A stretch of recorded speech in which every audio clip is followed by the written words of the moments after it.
Magandang hapon po. Enforcer Conan po ulit. Ganito po.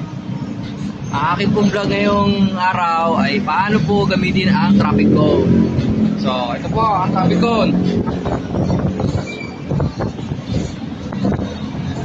Ang traffic cone po ay ginagamit kapag may aksidente.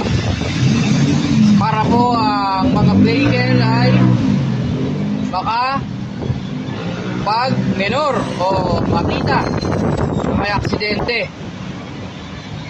So, yun po bukod pa sa flashing hazard, bukod pa sa lahat. So, kailangan may traffic cone para sa aksidente. Example na aksidente, o may nagbanggaan, o may nag-self-accident sa kalsada. So, yun po ang gamit ng traffic cone. Pero mayroon pong gamit yan si Conan.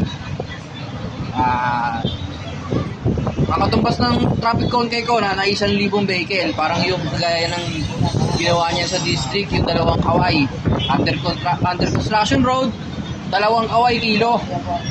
So pag tama ang hila, tamang gamit ng traffic cone, walang traffic. Tamang hila, tamang gamit ng traffic cone, walang traffic. Pag ginamit mo ng tama. Ayun po. Salamat po.